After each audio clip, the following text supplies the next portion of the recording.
எல்லாருக்கும் காலை வணக்கங்க. இன்றைக்கி எங்கள் வீட்டில் இந்த தட்டைப்பயிறு சோயா வச்சு குழம்பு, ராகி களிங்க.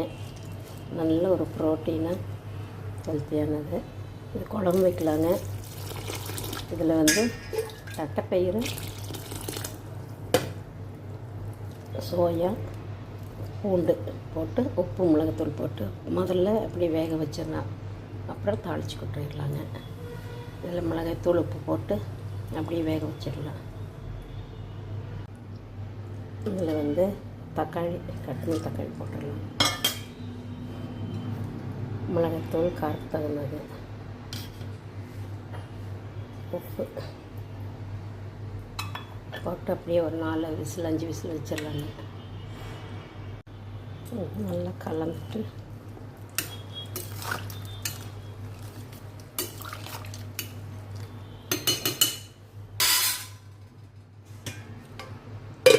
விசில் வச்சிடலாம்.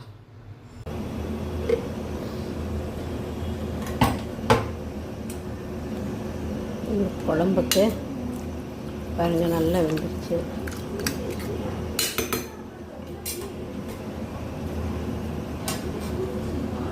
இது ஒரு தாளிப்பு கொடுத்துடலாங்க.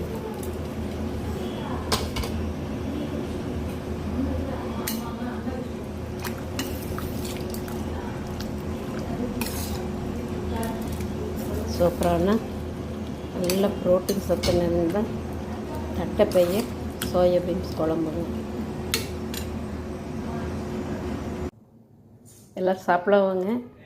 ராகி களி, முட்டை, இந்த தட்டைப்பயிறு, சோயாபீன்ஸ் போட்டு குழம்பு வச்சுருக்கேங்க. அது இன்னும் காயெல்லாம் வச்சுருக்கேங்க. பாவக்காய் செஞ்சுருக்கேன். எல்லாமே சேர்ந்தேன்னா ரொம்ப ஹெவியாயிரு. அதனால் இது மாத்திரம் சாப்பிடணும்னு வச்சுருக்கிறேன். சின்ன வயசில் நம்ம ராகிக்களி சாப்பிட்றது கூட நம்ம பிடிக்காது. அப்போல்லாம் சாப்பிட்றது இல்லாமல் இருந்தோம். இப்போ என்னென்னா குழந்தைங்களே ராகிக்களி விரும்பி கேட்குறாங்க, சாப்பிட்றாங்க. அந்த அளவுக்கு சந்தோஷம். என் பேர பேத்திக்கு எல்லாமே ராகிக்களி செஞ்சு கொடுப்பாங்க. ஹெல்த்தியானது. இந்த சோயா குழம்பு செஞ்சு பாருங்கள், நல்லா டேஸ்ட்டாக இருக்குது. வாங்க சாப்பிட்லாம்.